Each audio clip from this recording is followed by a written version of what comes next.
Thank you. With a shaky, teary voice, she said to me, I am not gonna make it. I know I'm gonna miss something very, very important if I am not always, always on. This is at the crux of the story that I am gonna share with all of you today. But before I do that, I need you to reflect on the following questions. When was the last time that you truly disconnected from your digital world? I mean, when was the last time that you turned off your phone, shut down your computer, and stepped away from the relentless stream of emails, notifications, and social media updates, say, for 2 hours? And by the way, if you're thinking, oh, that's easy, last night while sleeping, that doesn't count. Would you be surprised to know that US Americans spend a staggering 6 hours a day on their digital devices? That is practically a full-time job. So what is the deal with all this screen time? Let's dig in and find out. By the way, I am not just a friendly advocate for social connections. I am an organizational psychologist on a mission to significantly improve our digital, our mental, and our emotional well-being. My journey into this realm has been fueled by curiosity, by years of study, and by a passion for changing lives. But the turning point in my own life happened years ago, and it started with a simple phone call. Picture this: a usual evening, the digital grind in full swing, and a phone call from a dear colleague, a friend. Let's call her Sarah. My instinct was to let it go to voicemail and pick it up later, answering her. Something stopped me. Something told me, pick it up, and I did. I picked up the phone, and I heard Sarah's shaky, teary voice saying to me, Anna, I am not good enough. I am not gonna make it, and I know I'm gonna miss something very, very important if I am not always on.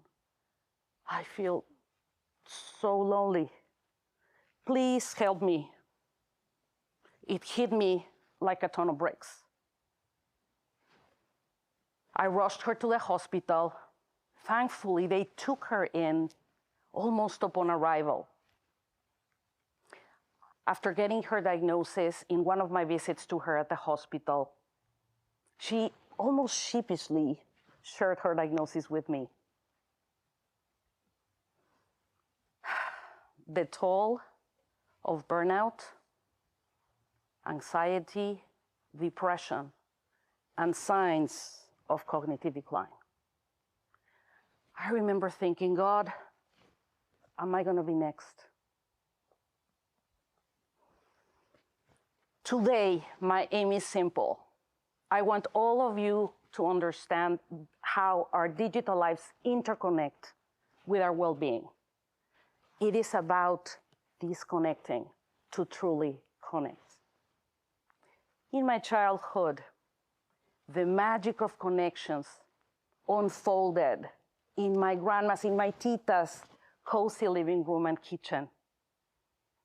A place filled with laughter, with love, and stories. Close your eyes and imagine the aroma of beautifully home-cooked meals, the warmth of embraces, and the creaking floorboards as we gathered. But it wasn't just the stories. It was the undivided attention that we gave each other.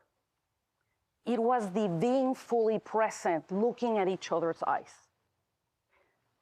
Those moments sculpted in my heart remind me that true human connection and caring, loving relationships do not come from screens. In that cozy living room and kitchen, I learned about the art of authentic human connection. Sarah shared with me something that she had learned during her hospital stay. She said, Anna, have you noticed how in our tech-driven lives, all of us, almost instinctively, reach out for our smarty, trusty smartphones?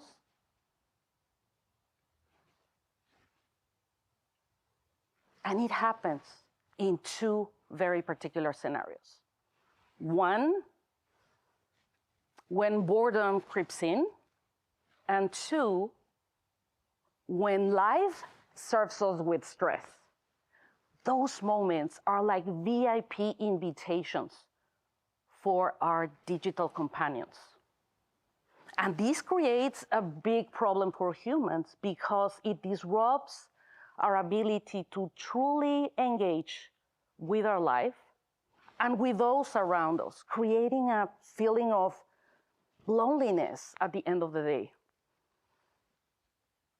Loneliness, that heart-wrenching state of feeling socially disconnected, and which is as mortally dangerous as smoking 15 cigarettes a day. Yes, 15 cigarettes a day.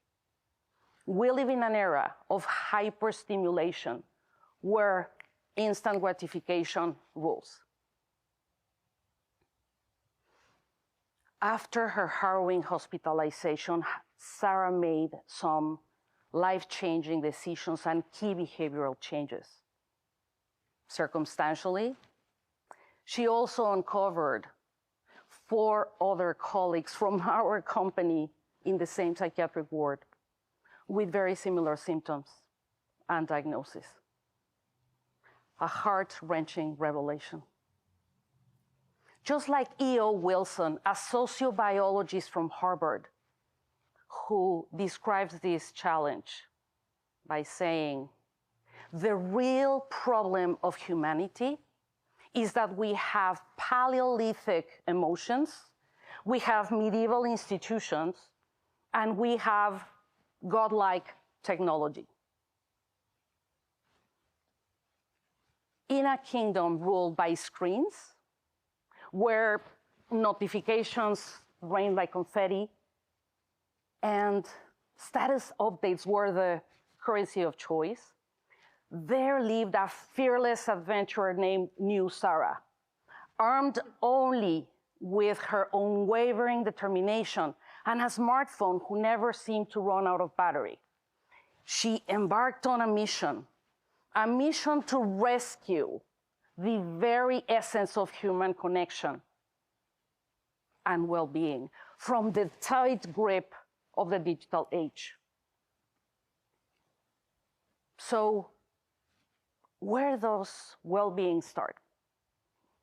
It starts with structure, with intentionality, with specific goals, with definite boundaries, and with a hearty dose of courage. Speaking of courage, here is the 3-step challenge for all of us today on how to rediscover our life and our well-being improved beyond the screens. Number 1, self-reflect on digital impact. Assess your digital habits. If technology is dominating your life, your well-being is being negatively impacted.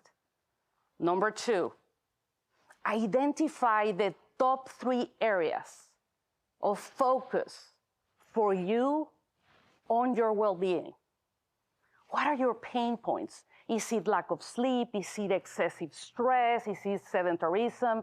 Is it lack of exercise? Or feeling lonely all the time? Just to mention a few. Everyone is different, especially at different moments and stages in our lives. 3, build a plan. Include those 3 areas that you identified and execute on it. What is really keeping you from doing it other than you? Get a coach, get a mentor talk to a doctor, talk to an expert, talk to a friend, whatever you do and whatever you decide, but just do it.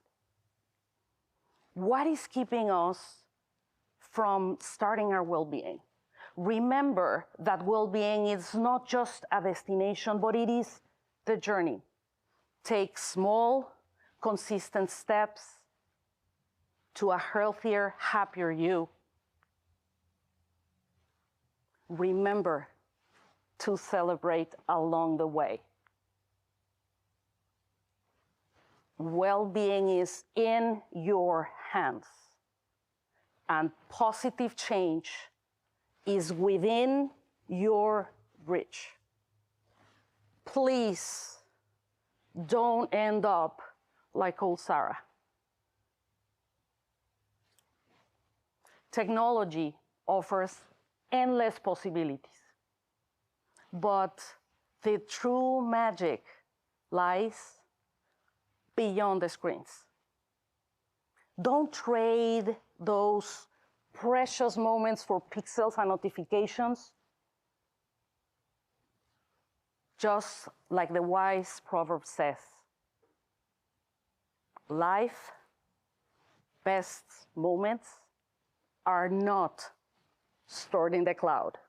They are stored in our hearts. Thank you very much.